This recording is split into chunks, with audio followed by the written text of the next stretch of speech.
아멘. 오늘 함께 나눌 하나님의 말씀은 갈라디아서 4장 21절에서 31절까지의 말씀입니다. 신약성인 바울은 4장에서 율법 아래 있지 말고 은혜 아래 있을 것을 권면하고 있습니다. 세 가지 방법으로 권면하는데요. 먼저 1절에서 11절에서는 율법은 초등학문으로 하나님이 아들 예수님을 보내서 율법 아래 있는 자들을 속량하셨다 이렇게 말합니다. 그런데 그래서 우리가 아들의 이제 명분을 받게 되었습니다. 그런데 왜 또다시 초등학문인 율법에 매어 살려 하느냐라고 그렇게 책망을 하고 있습니다. 율법 아래 속량되어서 자유자가 되었음을 기억하라는 겁니다. 다시 율법에 매어 사는 어리석음에 빠지지 말라고 말하고 있는 거죠. 12절에서 20절에서는 갈라디아 교회 성도들이 바울에게서 처음 복음을 받았을 때 그때를 떠올려 보라는 거죠. 그때 바울은 육체의 약함을 가지고 있었습니다. 육체에 가시가 있었습니다. 그런데도 갈라디아 교회의 성도들은 바울을 업신여기지 않고 버리지 않고 천사같이 예수님같이 그렇게 영접해 주었습니다. 눈이라도 빼어줄 것 같은 사랑을 보여주었습니다. 그것으로 말미암아 갈라디아 교회 성도들은 바른 복음을 받고 하나님의 자녀가 되는 복을 누리게 되었습니다. 그런데 왜 이간시키려 온 유대주의자들의 꼬임에 빠졌냐고 한탄을 하고 있는 겁니다. 그러면서 바른 열심을 내라고 권면하였습니다. 자신도 갈라디아 교회 성도들 안에 그리스도의 형상을 이루기까지 다시 해산하는 수고를 해야겠다고 그렇게 말하고 있는 것입니다. 이렇게 처음 갈라디아 교회 성도들을 만났을 때 그렇게 바울이 전한 바른 복음을 통하여서 그렇게 해서 이 바로 갈라디아 교회 성도들이 하나님의 자녀가 되었음을 꼭 기억해 주라는 것입니다. 오늘 말씀인 21절에서 31절 말씀에서는 율법 아래 있고자 하는 갈라디아 교회 성도들을 설득하기 위해서 그들이 신뢰하는 율법을 사용합니다. 21절 말씀 제가 읽어보겠습니다. 내게 말하라. 율법 아래에 있고자 하는 자들아, 율법을 듣지 못하였느냐. 바울은 갈라디아 교회 성도들을 율법 아래 있고자 하는 자들로 그렇게 부릅니다. 이들이 바울이 전한 바른 복음을 버리려 하고 이제 유대주의자들이 전한 행위로 말미암는 그 잘못된 복음을 다시 받으려 하고 있기 때문에 그렇습니다. 그러면서 자신의 바른 복음을 변론하기 위해서 율법을 사용할 거라고 얘기합니다. 여기에서 율법은 시내산에서 주어진 율법보다 좀 더 큰 개념의 율법을 말하는 것입니다. 창세기, 출애굽기, 레위기, 민수기, 신명기를 이스라엘 백성은 율법서라고 했습니다. 거기에 대부분 율법의 내용이 담겨 있기 때문에 그런 거죠. 그러니 이제 이 율법서를 사용하여서 내가 말해보겠다라고 하는 거죠. 그러면서 창세기에 나오는 사라와 하갈의 이야기를 통해 자신의 바른 율법을 놀랍게 증명하고 있습니다. 아브라함에게는 두 아들이 있었습니다. 첫째 아들은 이스마엘이고 둘째 아들은 이삭입니다. 이스마엘은 여종인 하갈에게서 났고 그리고 이삭은 아브라함의 아내요 종이 아닌 자유자인 사라에게서 났습니다. 또 차이점이 있는데 이스마엘은 육체를 따라 났고 이삭은 약속을 따라 났다는 거죠. 이스마엘은 아브라함이 육체를 통해 낳은 아들입니다. 그런데 이삭은 다르죠. 이삭은 아브라함이 100세가 되었을 때 도저히 자식을 낳을 수 없을 그때에 하나님께서 주신 그 약속으로 말미암아 낳은 아들입니다. 그러니 이스마엘은 육체로 따라 난 아들이고 이삭은 약속을 따라 난 아들이라 할 수 있는 거죠. 바울은 이것이 비유라고 말하고 있습니다. 24절에서 25절 말씀 같이 읽어보겠습니다. 이것은 비유니 이 여자들은 두 언약이라. 하나는 신의 산으로부터 종을 낳은 자니 곧 하갈이라. 이 하갈은 아라비아에 있는 신의 산으로서 지금 있는 예루살렘과 같은 곳이니 그가 그 자녀들과 더불어 종노릇하고. 두 여자들은 두 언약을 상징한다는 겁니다. 먼저 그 하갈이 상징하는 것은요 옛 언약이고 사라가 상징하는 것은 새 언약인 것입니다. 하갈이 상징하는 옛 언약은 신의 산에서 맺은 언약입니다.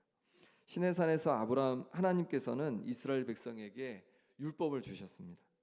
그러니 하갈이 상징하는 옛 언약은 율법을 말하는 것입니다. 옛 언약 가운데 살아가는 사람들은 율법의 종노릇하며 살아가는 것입니다. 그럼 왜 25절에 하갈이 신의 산으로서 지금 있는 예루살렘과 같은 곳이라고 하였을까요? 굉장히 신의 산과 예루살렘을 붙여서 얘기하고 있습니다. 지금 있는 예루살렘이라고 얘기하고 있습니다. 바울 당시 예루살렘은 어떤 곳이냐면, 지금의 예루살렘은 바울 당시에 이제 예루살렘을 말하는 건데, 그 당시 예루살렘은 율법을 가르치고 율법의 종노릇하는 자들을 양성하는 곳이었기 때문입니다. 바울도 처음에 예루살렘에서 율법의 가르침을 받고 율법의 종노릇하며 살아갔습니다. 그 당시에 예루살렘은 이처럼 사람들을 율법에 얽매고 종노릇하게 만드는 곳이었습니다. 지금 갈라디아 교회에 침투한 율법주의자들은 어디에서 왔습니까? 바로 이 예루살렘에서 온 자들입니다. 복음을 접했는데 순수한 바른 복음을 가진 성도들을 율법의 종노릇하도록 다시 얽매려 했던 것이죠. 26절에서는 위에 있는 예루살렘을 이제 대조해서 말하고 있습니다. 26절 제가 읽어보겠습니다. 오직 위에 있는 예루살렘은 자유자니 곧 우리 어머니라. 위에 있는 예루살렘은 영적인 예루살렘을 말하는 것입니다. 영적인 예루살렘은 무엇을 말할까요? 루터는 곧 지금의 교회라고 그렇게 보았습니다. 저도 말씀을 읽어가면서 이 부분을 동의합니다. 위에 있는 예루살렘은 영적인 예루살렘으로 교회라고 볼 수 있습니다. 그렇습니다. 교회는 자유자입니다. 이 교회는 끊임없는 자유자를 낳는 것이기 때문에 그렇습니다. 예수 그리스도를 믿는 믿음으로 말미암는 자유자를 교회는 끊임없이 낳는다는 거죠. 그런 의미에서 교회는 어머니라고 빗대어 말하고 있는 겁니다. 우리가 어떻게 신앙을 갖게 되었습니까? 교회를 통해서 복음을 접하고 신앙을 갖게 되었습니다. 어떻게 영적으로 자라게 되었습니까? 교회를 통해서 말씀을 듣고 자라게 되었습니다. 그런 의미에서 교회는 믿는 성도들을 낳고 자라게 하는 어머니라고 할 수 있는 거죠. 영적인 예루살렘인 교회는 많은 자녀를 낳게 될 것을 이사야를 통해서 바울은 이제 말하고 있습니다. 27절 말씀 같이 읽어보겠습니다. 기록된 바 잉태하지 못한 자여 즐거워하라. 산고를 모르는 자여 소리질러 외치라. 이는 홀로 사는 자의 자녀가 남편 있는 자의 자녀보다 많음이라 하였으니. 이 부분은 바울이 이사야 54장 1절을 인용한 부분입니다. 이사야 54장에서는 하나님께서 황폐해진 예루살렘이 다시 회복될 것을 말씀해 주시는 부분입니다.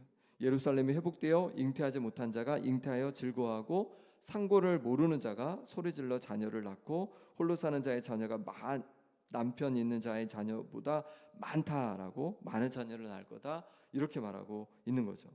이 인용을 통해서 바울은 이제 영적인 예루살렘인 교회가 많은 자녀를 낳게 될 것을 말하고 있는 겁니다. 그 복음을 증거하여서 많은 자유자를 낳게 될 것을 말씀하시는 거죠. 율법을 따르는 유대인들이 더욱 많아지고 더욱 번성할 것 같지만 그렇지 않다는 거예요. 연약해 보이는 믿음으로 말미암는 복음이 많은 자유자를, 하나님의 자녀를 낳게 된다는 겁니다. 왜냐하면 복음 자체에 능력이 있기 때문인 거죠. 우리가 가진 복음이 능력인 줄 믿습니다. 그러니 그 복음을 전할 때 복음 자체에 능력이 있어서 많은 믿는 자들이 나오게 된다는 거예요. 영적인 예루살렘인 교회가 복음으로 나온 자유자에는 우리도 해당되겠죠. 28절에 이렇게 말씀합니다. 형제들아 너희는 이삭과 같이 약속의 자녀라. 갈라디아 교회 성도들도 이삭과 같이 약속의 자녀라고 말씀하고 있습니다. 아브라함이 하나님의 약속을 믿음으로 의롭게 되었고 이삭을 아들로 얻게 되었습니다. 우리도 하나님의 약속을 믿음으로 의롭게 되어서 하나님의 자녀가 되었다는 것입니다. 29절에 이제 정리하면서 이렇게 얘기하고 있습니다. 29절 말씀을 같이 읽어보겠습니다. 그러나 그때 육체를 따라 난 자가 성령을 따라 난 자를 박해한 것 같이 이제도 그러하도다. 육체를 따라 난 자는 이스마엘을 말하고 성령을 따라 난 자는 이삭을 말한다고 할 수 있습니다. 이스마엘은 이삭을요 이제 어떻게 하냐면요 놀리고 괴롭혔습니다. 육체를 따라 난 이스마엘이 약속을 따라 난 이삭을 괴롭힌 거죠. 바울은 지금도 그렇다고 말하고 있습니다. 곧 육체를 따라 난 자들이, 바른 복음 곧 믿음을 통해 난 자들을 박해하고 괴롭게 한다는 거예요. 곧 육체를 따라 난 유대주의자들이 믿음을 통해 난 바울과 갈라디아 교회 성도들을 괴롭게 하고 있다는 겁니다. 바울은 이스마엘이 이삭을 괴롭힌 결과를 계속 알려줍니다. 30절 같이 읽어보겠습니다. 그러나 성경이 무엇을 말하느냐? 여종과 그 아들을 내쫓으라. 여종의 아들이 자유 있는 여자의 아들과 더불어 유업을 얻지 못하리라 하였느니라. 아멘. 이스마엘이 이삭을 괴롭히자 어떻게 합니까?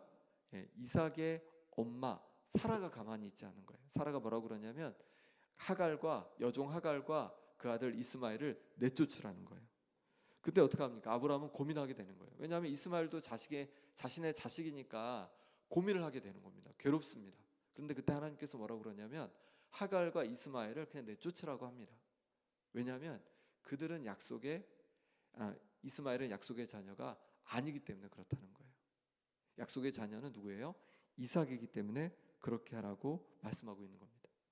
지금도 그렇다는 겁니다. 육체를 따라 난 자들, 곧 율법의 종로로 타는 자들은 하나님 나라 유업을 함께 얻을 수 없다는 거예요.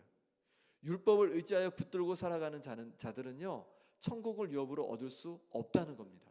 하나님의 자녀가 될 수 없다는 겁니다. 그러니 율법의 종로로 타고 그렇게 미혹하는 율법주의자들을 어떻게 하라는 거예요? 내쫓으라라고 말하고 있는 거죠. 또한 갈라디아 교회 성도들에게 다시 율법의 종로로 타지 말라는 겁니다. 왜냐하면 갈라디아 교회 성도들은 여종의 자녀가 아니라 자유 있는 여자의 자녀이기 때문에 그렇습니다. 31절입니다. 그런즉 형제들아 우리는 여종의 자녀가 아니요 자유 있는 여자의 자녀이니라. 아멘. 여종 곧 율법. 여종은 신의 산을 의미한다고 그랬죠. 율법을 의미한다고 그랬죠. 율법의 종로로 타는 자들이 아니라는 거죠. 이제 자유자가 되었다는 것입니다. 바른 복음을 가지고 있는 교회가 낳은 바로 자유자가 되었다는 거예요. 하나님의 자녀가 되었다는 거예요. 그러니 다시 죄의 종로로 타지 말고 율법의 종로로 타지 말고 살아가라고 말씀하고 있는 것입니다. 하나님께서 우리에게 예수님을 통해서 또 주님의 몸된 교회를 통해서 어머니와 같은 교회를 통해서 우리에게 바른 복음을 알려주셨습니다. 이 복음을 붙잡고 율법을 의지하는 것이 아니라 행위를 의지하는 것이 아니라 오직 십자가의 은혜를 붙들고 믿음으로 하나님의 자녀로 자유롭게 또 당당하게 살아갈 수 있는 우리가 되기를 소망합니다. 함께 기도하겠습니다. 이 시간에 기도하실 때 율법의 종로로 타지 않게 하여 주옵소서. 예수님을 믿음으로 자유자가 되고 하나님의 자녀가 되었음을 잊지 않고 살아가겠습니다. 기도하기 원하고 또 복음으로 하나님의 자녀를 잉태하는 교회를 축복하기를 원합니다. 하나님 아버지, 이 땅의 교회들을 통해 바른 복음이 증거되게 하시고 놀라운 생명 역사가 일어나게 하여 주옵소서. 우리 김영교를 통해서도 놀라운 복음의 역사가 일어나게 하여 주옵소서. 기도하기 원합니다. 또 아픈 한우들을 위해 기도할 때 우리 박부규 장로님 위해서, 김봉자 권사님 위해서, 신영철 집사님 위해서, 김남희 집사님 위해서, 유광순 권사님 위해서, 정갑진 집사님 위해서, 김삼열 장로님 위해서, 또 김명동 집사님 또 화상으로 말미암아 지금 치료 가운데 있는 회복을 위해서 함께 기도해 주시고, 물질 어려움 당하는 성도들을 위해서, 마음이 어려움 있는 성도들을 위해서, 관계 어려움 있는 성도들을 위해서 이 시간 우리 함께 기도하고 또 오늘 예배를 위해서도 함께 기도하겠습니다. 하나님 아버지, 시간 주 앞에 기도하며 나갑니다. 하나님 아버지, 다시 율법의 종로로 나며 살지 않는 인생 되어지길 원합니다. 다시 행위에 얽매여 살아가지 않는 아버지 인생 되어지길 원합니다. 어제 예수님을 통해서 자유자가 되었음을 기억하게 하여 주옵소서. 하나님의 자녀가 되었음을 잊지 않고 살아가게 하여 주옵소서. 그래서 아버지 하나님, 복음 안에서 참 자유와 아버지 평강을 누리며 살아갈 수 있도록 역사하여 주옵소서. 복음으로 하나님의 자녀를 잉태하는 교회를 축복합니다. 하나님 아버지, 이 땅의 교회를 통해서 바른 복음이 증거되게 하시고 놀라운 생명의 역사가 일어나게 하여 주옵소서.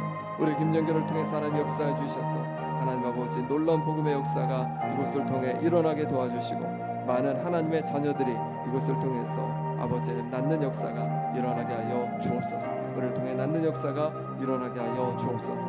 아픈 환우들을 기도합니다. 우리 박 부장님 붙잡아 주셔서 강건케 하여 주시고 다시 성갑을 간 모든 능력이 아버지 올바르게 회복되게 하여 주옵소서. 김은정 쌤 붙잡아 주시고 심장을 강건케 하여 주옵소서. 신tim 쌤 붙잡아 주셔서 암으로부터 노임받게 하여 주시옵소서. 회복의 역사를 부어 주시옵소서. 김노임 쌤 붙잡아 주시길 원합니다. 아버지 하나님 모든 아버지 하나님께서 은혜 주심으로 말미암아 아버지 하나님께서 노임받는 은혜가 있게 하여 주옵소서. 이것을 쌤 붙잡아 주셔서 온전히 하나님 주신 은혜로 말미암아 회복되게 도와주시고 또 잘 정착할 수 있도록 하나님 역사하여 주옵소서. 예수님 쌤 붙잡아 주옵소서. 아버지 하나님 율동으로부터 노임받게 도와주시고 하나님의 은혜와 평강이 임하게 하여 주옵소서. 하나님 아버지 또한 주께서 김쌤 장로님 붙잡아 주셔서 하나님 부으신 은혜로 말미암아서 하나님 온전히 회복되고 낫는 은혜가 있게 하여 주옵소서. 하나님 아버지 김영돈 쌤 붙잡아 주시기를 원합니다. 깨끗이 화상 치료되게 도와주시고 하나님 아버지 주신 은혜로 다시 강건해질 수 있도록 역사하여 주옵소서. 물질에 또 아버지는 사업에 마음에 관계에 어려움 있는 성도들 기억해 주셔서 아버지 하나님 농김 받게 도와주시고 자유케 하여 주옵소서. 오늘도 주여 은혜 주시기를 원합니다. 하나님 아버지 우리를 은혜 주시기를 원합니다. 오늘 아버지 하나님 예배를 통하여서 그 신에 부어주시고 아버지 우리 가운데 찾아와 주옵소서. 주님 온전히 택합니다. 주님 역사하여 주옵소서. 주님 우리를 붙잡아 주옵소서. 주님 붙잡아 주옵소서.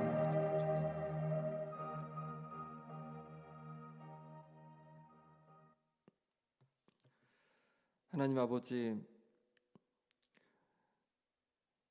우리에게 믿음을 통하여서 의롭게 되고 하나님의 자녀가 되는 귀한 복음을 기쁜 소식을 전해주시고 우리가 믿음으로 받아들이게 하신 것 감사합니다. 하나님 아버지 그런데 자꾸만 행위를 보고 다시 율법에 얽매여 살아가려고 하는 우리의 모습을 긍휼히 여겨 주옵소서. 이제 정말로 하나님의 아들로 참 자유자로 그렇게 살아가는 우리의 삶으로 인도하여 주옵소서. 하나님 아버지 복음으로 하나님의 자녀를 낳는 교회를 축복합니다.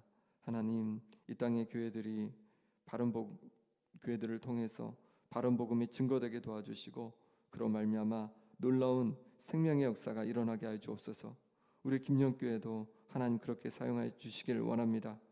우리 교회를 통하여서 많은 생명이 살아나고 또 많은 생명이 잉태되는 역사가 일어나게 하여 주시고 그러므로 말미암아서 하나님의 기쁨이 되고 영광이 되게 하여 주옵소서. 육신 아픈 성도들 육신의 회복을 도와여 주시고 마음이 아픈 성도들 위로하여 주시고 관계 어려운 성도들 관계가 회복되고 또한 아버지 하나님 여러 고민 속에 살아가는 성도들 가운데 하나님 지혜를 부어 주옵소서. 오늘도 귀한 예배 가운데 은혜 주시기를 원합니다. 1부, 2부 또 오후 예배까지 하나님 크신 은혜가 오늘 하루 가득하게 하여 주셔서 하나님께서 부어주시는 은혜를 경험하는 우리 모든 성도들 될 수 있도록 역사하여 주옵소서. 예수 그리스도 이름으로 기도합나이다. 아멘.